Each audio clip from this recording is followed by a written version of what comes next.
ठीक है, पहले हमने पढ़ा वैल्यू एडेड मेथड, अब हम पढ़ेंगे इनकम मेथड। इनकम मेथड में NDPF से निकलता है, जिसका मतलब होता है डोमेस्टिक इनकम। और डोमेस्टिक इनकम हमारी नेशनल इनकम निकालने के लिए बहुत ज़्यादा ज़रूरी है। क्यों? जब हम NDPFC में प्लस कर देते हैं NFIA। NFIA क्या होता है? Net factor income from abroad. जब हम डोमेस्टिक इनकम में NFIA प्लस कर देते हैं तो हमारी नेशनल इनकम निकल जाती है, इसलिए ये निकालना बहुत जरूरी होता है। अब देखेंगे कि डोमेस्टिक इनकम में क्या क्या जरूरी है। डोमेस्टिक इनकम में compensation of employ, operating surplus और मिक्स्ड इनकम को प्लस किया जाता है। ठीक है, तो अब हम देखेंगे कंपनसेशन ऑफ एम्प्लॉयज में क्या क्या आता है। जैसे कि एक बिजनेस में जो ओनर होता है वो अपने एम्प्लॉयज को कंपनसेशन देता है, मतलब कि उनको सैलरी देता है। तो वो कैसा आएगा? सैलरी कैसे देगा? कैश में, पेमेंट इन कैश के तौर पे, या पेमेंट इन काइंड कि उनके बच्चों के एजुकेशन का खर्चा उठाना। ठीक है, और कंट्रीब्यूशन टू सोशल सिक्योरिटी, मतलब कि प्रोविडेंट फंड देना। बोनस के तौर पे एम्प्लॉयज को सैलरी मिल सकती है, या रिटायरमेंट पेंशन कि उनकी सैलरी का कुछ पार्ट अपने पास ओनर रख देता है और उसको जब वो एम्प्लॉय खत्म कर देता है अपनी ड्यूटी, ठीक है, बिल्कुल रिटायर हो जाता है, तो उसके बाद रिटायरमेंट पेंशन उसे मिलती है इकट्ठा होके, और कमीशन। तो ये सब होते हैं कंपोजिशन ऑफ एम्प्लॉय जो ओनर अपनी एम्प्लॉयज को देता है। उसके बाद आता है मिक्स्ड इनकम। मिक्स्ड इनकम क्या होती?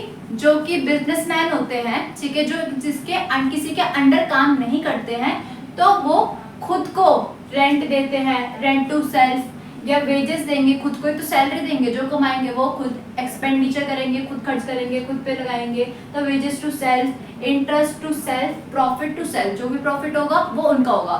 ठीक है, तो ये सारी चीजें आती है मिक्स्ड इनकम में। अब जो बॉस लोग जो पैसा एम्प्लॉयज को देते हैं और जो बिजनेसमैन खुद को ही देते हैं, वो किसी के अंडर नहीं आते। उनके अलावा बची होती है ऑपरेटिंग सरप्लस। ऑपरेटिंग सरप्लस जैसे कि किसी इंसान ने रेंट पे अपना घर दे दिया, ठीक है, तो उससे वो कमा रहा है, तो फिर रेंट से वो क्या कर रहा है? अपना पैसा जनरेट कर रहा है। या फिर रॉयल्टी कि एक पब्लिशर ने बुक पब्लिश कर दी, ठीक है, किसी और की बुक पब्लिश कर दी, तो उससे क्या होगा? जब जब वो बुक बिकेगी मार्केट में, तब तक जो उसका ऑनर है, जिसने लिखी है वो बुक, उसको बार बार पैसा मिलता रहेगा उस चीज का, तो उसे बोलते हैं रॉयल्टी। उसके बाद आता है इंटरेस्ट। इंटरेस्ट जैसे लोन पे इंटरेस्ट मिलना। आता है प्रॉफिट। उसके बाद प्रॉफिट अगर आपको क्वेश्चन में डायरेक्ट नहीं दिया जाएगा तो उसको 3 चीजों में डिवाइड कर दिया जाएगा, जो कि होता है डिविडेंड, कॉर्पोरेट टैक्स और रिटेन्ड अर्निंग। ठीक है, डिविडेंड क्या होता है? जो बिजनेसमैन होता है उसने 1 करोड़ कमाया तो अपने शेयर होल्डर्स को भी प्रॉफिट देगा, तो वो आता है डिविडेंड में।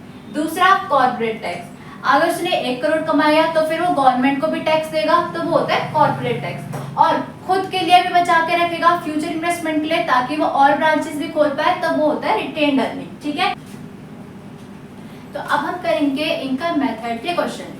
ठीक है, तो ये है क्वेश्चन। सबसे पहले हम डिसाइड करेंगे कि कौन से में आता है। जैसे कि वेजेस एंड सैलरीज किस में आता है? कंपनसेशन ऑफ एम्प्लॉय में। बोनस किस में आता है? Compensation of employ. रॉयल्टी किस में आती? Operating surplus. इंटरेस्ट किस में आता? Operating surplus. ठीक है, मिक्स्ड इनकम तो अलग है, तो ये सब मैंने यहाँ पे लिख दिया कौन सा किस में आता है। ठीक है, तो अब हम करते हैं सॉल्व। सबसे पहले हम सीओई के अंदर जो आते हैं उनको एक साइड लिख लेंगे। वेजेस एंड सैलरीज 400, बोनस 200 और अलाउंस 150 और contribution to security, social security 120।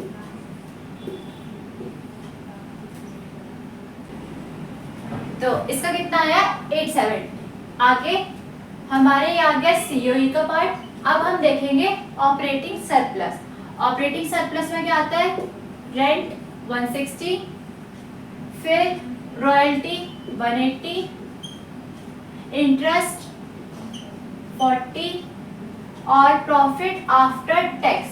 ठीक है, मैंने बताया था क्वेश्चन में अगर प्रॉफिट आफ्टर टैक्स करके दिया जाएगा तो हमें क्या प्लस कर देना उसमें, कॉर्पोरेट टैक्स, जिससे आपका होल प्रॉफिट यूनिट निकल जाएगा। तो ये 70 दे देगा और कॉर्पोरेट टैक्स 60। अब हम इन्हें कैलकुलेट कर लेंगे। तो ये आया आपका 510 और यहाँ पे आ गई मिक्स्ड इनकम जो कि है 270। 270 को ऐड करेंगे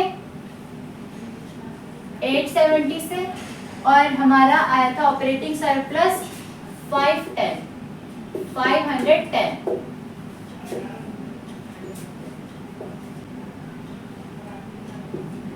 तो आंसर कितना आ गया, 1650। तो ये आ गया आपका एनडीपी एफसी, डोमेस्टिक इनकम हमारे निकल गई है।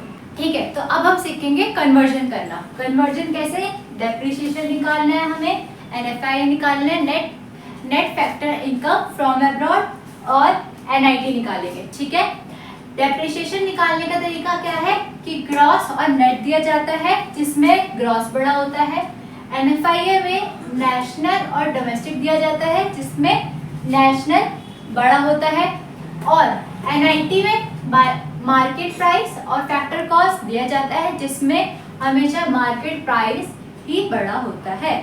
ठीक है, उसके बाद ग्रॉस निकालेंगे। जब हम डेप्रिसिएशन निकालेंगे, ठीक है, तो ग्रॉस से जब हम नेट में जाएंगे तो क्या करना पड़ेगा, बड़े से जब हम छोटे पे जाते हैं, ठीक है, किसी की एज बड़ी है,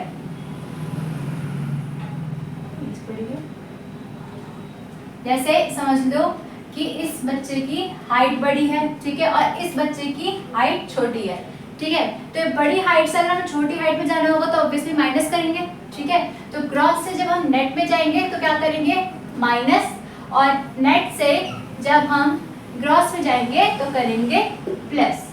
ठीक है, उसके बाद एनएफआई है तो नेशनल बड़ा है, अगर हम इसको डोमेस्टिक में जाएंगे तो क्या करेंगे, माइनस, और अगर हमें डोमेस्टिक से नेशनल में जाना है तो करेंगे प्लस।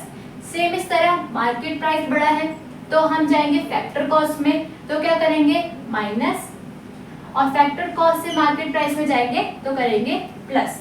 ठीक है, सब्सक्राइब कर दीजिएगा हमारे चैनल को और इस चीज का स्क्रीनशॉट ले लीजिए। एक्सपेंडिचर मेथड करेंगे, उसके बाद फिर उनका कन्वर्जन करेंगे। बहुत सारे क्वेश्चंस करेंगे नेक्स्ट वीडियो में। जो नेक्स्ट वीडियो है बहुत ज़्यादा इंपॉर्टेंट है एग्जाम पॉइंट ऑफ व्यू से, तो प्लीज वॉच इट। और अगर आपको कोई भी डाउट हो आज की वीडियो में, डू कमेंट, और अगर आपने हमारी प्रीवियस वीडियोस नहीं देखी हैं तो देखिए, जिससे आपको और अच्छी क्लैरिटी होगी। Thank you. Hello everyone, an important message for all that online classes and offline classes for subjects psychology, economics, political science are available. Related crash courses are also available. Last but not the least, English speaking classes are also available. और अगर आपको interview देने में hesitation हो या फिर आपको English बोलने में हेजिटेशन हो, the one best solution is our centre. नीचे एड्रेस दिया है और कॉन्टैक्ट नंबर भी। और अगर आपको हमारे वीडियो से कोई भी डाउट हो, डू कमेंट। Thank you.